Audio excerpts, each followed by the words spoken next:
دیکھنا ہے خط جو ہوتا ہے وہ ایک تحریری ملاقات کہا جاتا ہے کہ لکھ کر کسی سے ملاقات کی جائے، جس سے ہم اپنے حالات ایک دوسرے کو بتاتے ہیں، اور اس وجہ سے خط کو آدھی ملاقات بھی کہا جاتا ہے۔ اس میں اگرچہ ہم ایک دوسرے کو دیکھ نہیں پاتے، لیکن جو ہم گفتگو کرتے ہیں وہ اسی طرح کی ہوتی ہے جیسے جس کو آپ خط لکھ رہے ہیں وہ آپ کے سامنے موجود ہے۔ تو آپ نے اس خط کو لکھتے وقت اس چیز کا خیال رکھنا ہے کہ آپ کے جملے بالکل مختصر ہوں، زیادہ بڑے بڑے لمبے لمبے فقرات لکھنے کی ضرورت نہیں ہے۔ آپ نے جو ہے اس کا لکھنے کا طریقہ یہ ہے، آپ کی کتاب میں یہ دیا ہوا ہے والد کے نام خط، یہاں پر یہی ہیڈنگ آئے گی مارکر کے ساتھ۔ آپ نے اپنے پیج پر ایک سائڈ پہ مارجن لائن لگانی ہے، رجسٹرز ہیں آپ کے اردو کے، ان کے اوپر ابھی جو گھر میں آپ پریکٹس کرو گے بیٹا، آپ رف شیٹس لیں، اس کے اوپر لکھنے کی کوشش کریں تاکہ آپ کی رائٹنگ اچھی ہو، آپ کو پتہ چلے، یاد کر کے ان کو لکھیں۔ والد کے نام خط، مارکر سے ہیڈنگ دیں، پھر یہ جو بریکٹس میں لکھا ہوا ہے عنوان کہ سکول میں امتحانی نتیجے کی روداد بیان کرنا، آپ نے اس کو لکھنا ہے پین کے ساتھ۔ پھر یہاں پر جس جگہ پر پتہ لکھا گیا ہے، ہم نے پتہ لکھنے کا طریقہ یہ ہے کہ ہم یہاں پر پتہ نہیں لکھیں گے، کیونکہ بورڈ کے پیٹرن کے مطابق ہم نے یہ تمام جو خطوط ہیں یا درخواستیں ہیں، جو بھی کام اب 8 میں آپ کا ہوگا وہ اسی طریقے سے ہوگا، تو اس میں ہم یہ پتہ نہیں لکھتے۔ جیسے یہاں پہ 87 لکھا ہوا ہے، 87 واسا کالونی لاہور لکھا ہوا ہے، آپ اس کی بجائے یہاں پر صرف لکھیں گے امتحانی مرکز، ٹھیک ہے، امتحانی مرکز، اس کے بعد کوئی ختمہ، کوئی کوما، کچھ نہیں آئے گا، امتحانی مرکز لکھیں، یہ بھی مارکر سے لکھیں۔ پھر آپ کی جو تاریخ ہے وہ آپ لکھیں کہ وہ کون سی ہے، آپ نے جو ہے تاریخ لکھی، اور اس کے بعد جو ہے محترم ابا جان، یعنی پیارے ابا جان بھی آپ لکھ سکتے ہیں۔ السلام علیکم، ان کو ہم کہتے ہوتے ہیں مخاطب کرنے کے لیے جو الفاظ استعمال کیے جاتے ہیں، جیسے بھائی جان کے نام ہے، ابا جان کے نام ہے، یا والدہ کے نام ہے، تو اس میں ہم محترم جو ہے امی جان لکھیں گے، یا پیاری امی جان لکھ سکتے ہیں۔ اس کے بعد یہ والا بیٹا نشان جو ہے نا ندائیہ کا، اس کو ہم مخاطب کرنے کے لیے لگاتے ہیں، اس کو لگائیں گے۔ اس کے بعد السلام علیکم اور ختمہ، یہ ہمارا جو پہلا حصہ ہے خط کا وہ مکمل ہو جاتا ہے، جس میں ہمارا مقام روانگی بھی آ گیا کہ کس جگہ سے خط جا رہا ہے، امتحانی مرکز سے لکھا جا رہا ہے، پھر اس کے بعد القاب بھی آ گئے، تاریخ بھی آ گئی، اور جو ہے آداب جس میں ہم السلام علیکم لکھتے ہیں وہ بھی ہو گیا۔ مبارک ہو، 1 اپریل آئی، میری کامیابی کی خوشخبری لائی، بے رنگ سا سکول پہنچا، سکول کا وسیع صحن طلبہ سے بھرپور تھا،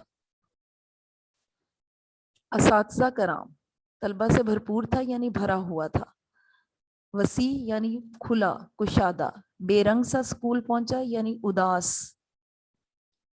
اساتذہ کرام تشریف لا رہے تھے، 9 بج چکے تو ہیڈ ماسٹر صاحب جلوہ افروز ہوئے یعنی تشریف لائے، ہر جماعت کی کتار لگ گئی، لائنیں بن چکی تھی، مگر دل دھڑک رہے تھے، معلوم نہیں کیا نتیجہ نکلے، پاس ہیں یا فیل یا زیر غور۔ زیر غور کا مطلب ہوتا ہے کہ ایک نتیجہ آ جانا اور اس کے بعد اس چیز کا جائزہ لینا کہ آیا اس بچے کو اگلی کلاس میں کرنا ہے یا نہیں۔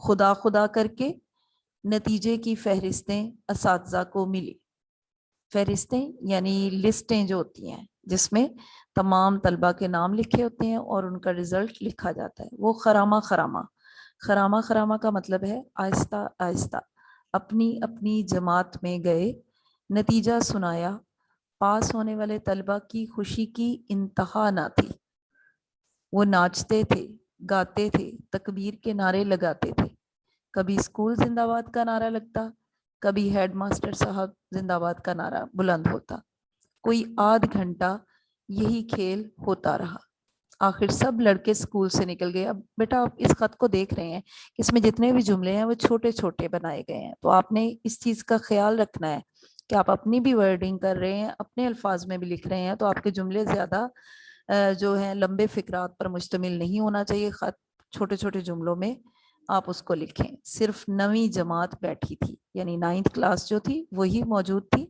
باقی تمام اسکول کا کیونکہ رزلٹ ہو چکا تھا، جو ہیڈ ماسٹر صاحب کی طرف آنکھیں لگائے ہوئے تھی یعنی انتظار میں تھی. ہیڈ ماسٹر صاحب اٹھے تو ہمارے دل مضطرب تھے. مضطرب یعنی بے چین. انہوں نے نتیجہ سنائے بغیر پاس ہونے والے طلبہ کو مبارکباد دی اور فیل ہونے والے طلبہ کو مایوسی سے نکال کر آئندہ سال زیادہ محنت کر کے اچھے نمبروں میں پاس ہونے کی نصیحت کی. پھر نتیجہ سنایا. ہمارے سیکشن کے 5 لڑکے فیل ہوئے اور باقی ہم سب پاس. ہماری خوشی کا ٹھکانہ نہ تھا. یعنی خوشی کا بہت زیادہ ہونا، بڑھ جانا، انتہا کو پہنچ جانا. اچھلنے، کودنے، ناچنے کو جی چاہتا تھا، مگر پاس ادب یعنی احترام سے، عقیدت کے ساتھ، ادب کا خیال رکھتے ہوئے خاموش اپنے اپنے گھروں کو چل دیے. فیل ہونے والے طلبہ گردنیں جھکائے، منہ لٹکائے اسکول سے نکل گئے.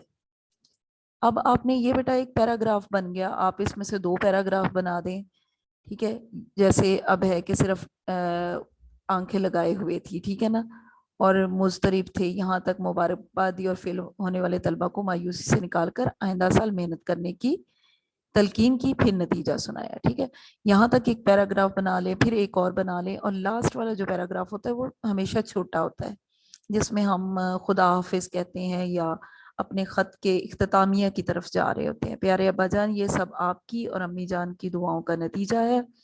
انشاءاللہ 10ویں جماعت امتیاز کے ساتھ پاس کروں گا، یعنی نمایاں کارکردگی دکھاتے ہوئے، اور وظیفہ حاصل کرنے کے لیے سخت محنت کروں گا. امید ہے اللہ تعالیٰ مجھے مایوس نہیں کرے گا. آپ بھی دعا کرتے رہیں. امی جان کو سلام، تنزیلہ کو دعا. یہاں پہ آپ کسی بھی بچے کا، اپنے بہن بھائی کا نام لکھ سکتے ہیں. اس کے بعد بیٹا یہ والی جو جگہ ہے، اس جگہ پر آتا ہے والسلام. ٹھیک ہے، آپ نے ہمیشہ خط کا جو آخری ہے، اختتامیہ ہے، اس میں اس چیز کا خیال رکھنا ہے کہ آپ نے والسلام لازمی لکھنا ہے.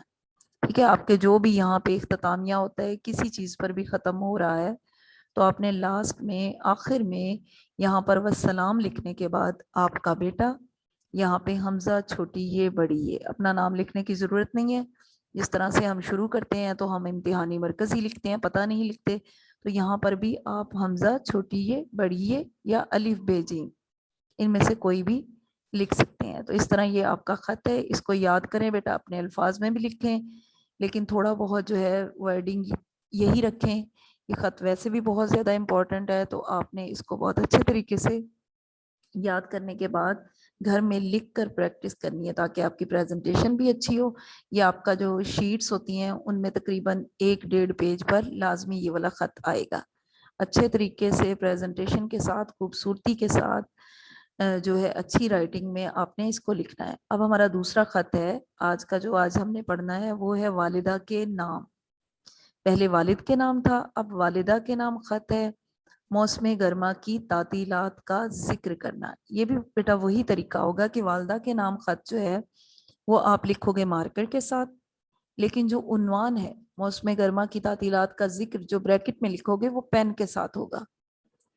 یہاں پر والدہ کے نام کے آگے آپ نے خط ضرور لگا دینا ہے. ٹھیک ہے بیٹا، جو بھی آپ کے سوال ہوں گے وہ ابھی یہ والا ختم پڑھ کے اس کے بعد میں آپ سے پوچھتی ہوں کہ آپ کو کوئی بھی مسئلہ اس میں ہو رہا ہوگا. تو جن بچوں نے بھی ہینڈ ریز کیا ہوا ہے تو ان سے میں یہ چیزیں بعد میں ضرور پوچھوں گی کہ ان کو کس کس چیز میں کیا کیا مشکل آ رہی ہے. ٹھیک ہے، تو آپ نے ابھی جو ہے یہ پہلے اس خط کو دیکھنا ہے، دھیان سے سننا ہے. اپنی کتابوں میں جو بھی چیزیں میں اس میں سے جیسے یہ کٹ کروا رہی ہوں کہ آپ نے ایڈریس نہیں لکھنا، پتہ نہیں لکھنا، یہاں پر آپ امتحانی مرکز ہی لکھو گے تو آپ اس کو لکھ لیں. اور اگر کسی لفظ کا معنی لکھنا ہو تو وہ بھی آپ لکھ سکتے ہیں تاکہ آپ کو سمجھ آ سکے.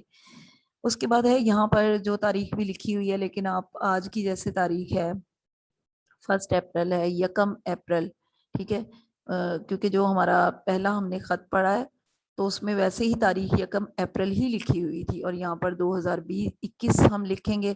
تو اسی طرح سے یہاں پر بھی 1 اپریل 2021. محترمہ امی جان یا پیاری امی جان. اس کے بعد بیٹا یہ والا نشان جو آپ کو نظر آ رہا ہے یہ ندائیہ کا نشان ہوتا ہے، یہ ہم کسی کو مخاطب کرتے وقت لکھتے ہیں. السلام علیکم، پھر یہ ختمہ، ٹھیک ہے نا، فل سٹاپ جیسے انگلش میں ہوتا ہے تو اردو میں ختمہ ہوتا ہے. تو اس کو ہم نے لگانا ہے میں نے 13 اپریل کو آپ کی خدمت میں خط لکھا تھا. آج تک آپ اس تاریخ کو کبھی بھی مت دیکھیں کہ آپ اس میں کیا لکھ رہے ہو. ٹھیک ہے, آپ نے اس چیز کا خیال رکھنا ہے. میں نے 13 اپریل کو آپ کی خدمت میں خط لکھا تھا, آج تک انتظار کر رہا ہوں کہ آپ کا گرامی نامہ آئے, یعنی آپ کا جواب خط موصول ہو تو جواباً کچھ عرض کروں, یعنی میں بھی کچھ درخواست کروں, کوئی جواب دوں, مگر منتظر ہی رہا. اب مئی کا مہینہ ختم ہونے کو ہے اور جون کی آمد ہے. یہ مہینہ خصوصی طور پر گرم ہوتا ہے, اس لیے موسم گرما کی تعطیلات یعنی چھٹیاں اسی مہینے میں ہوا کرتی ہیں. امید ہے 10-12 تاریخ تک تعطیلات ہو جائیں گی, چھٹیاں ہو جائیں گی, اور میں فوراً آپ کی خدمت میں پہنچنے کی کوشش کروں گا اور گھر آ کر ابا جان کا ہاتھ بٹاؤں گا اور کاشتکاری میں ان کی مدد کروں گا. مجھے ہر وقت آپ کی صحت کا خیال رکھتا ہے. خدا کرے کہ آپ کا سایہ ہمیشہ ہمارے سر پر قائم رہے. یعنی ان کو لمبی عمر کی دعا دی اور ہم آپ کی دعاؤں کی برکت سے, مہربانی سے اس قابل ہو جائیں کہ ملک اور قوم کی خدمت کر سکے. میں ہر نماز میں آپ کے لیے دعائیں مانگتا ہوں. آپ کی دعاؤں نے مجھے 10ویں جماعت میں پہنچایا ہے اور آئندہ بھی میری ترقی میں رفیق رہیں گی, یعنی ساتھ رہیں گی, ساتھی رہیں گی. زیادہ آداب بیٹا یہ آپ نہیں لکھیں گے اپنے اس میں خط میں. آپ نے زیادہ آداب کی جگہ یہاں پر وہی جو ہمارا ایک پیٹرن بن چکا ہے کہ ہم نے والسلام لکھنا ہے, اس کے بعد آپ کا بیٹا, حمزہ, چھوٹی یہ, بڑی یہ. یہ آپ نے اس خط میں آپ تھوڑا سا ایڈیشن بھی کر سکتے ہیں. جو پہلا خط تھا اس کی نسبت یہ تھوڑا چھوٹا ہے, تو آپ اس میں تھوڑی سی اور بھی باتیں لکھ سکتے ہیں. جیسے والدہ کے بارے میں بھی لکھیں کہ ان کی صحت ٹھیک رہتی ہے. ابا جان کے ہاتھ بٹانے کا تو آپ نے کہا ہے, لیکن گھر میں آپ یہ بھی کہہ سکتے ہیں کہ والدہ کے جو گھر کے کام ہیں ان میں وہ بہت زیادہ مصروف رہتی ہیں اور تھک بھی جاتی ہیں, تو میں ان میں بھی ان کے ہاتھ بٹاؤں گا, اور گھر کے جتنے بھی کام ہیں جو میرے یہاں ہونے کی وجہ سے مکمل نہیں ہو سکتے, میں ان کو بھی مکمل کرنے کی کوشش کروں گا. ٹھیک ہے, یہ بیٹا آج کا ہمارا دوسرا خط تھا.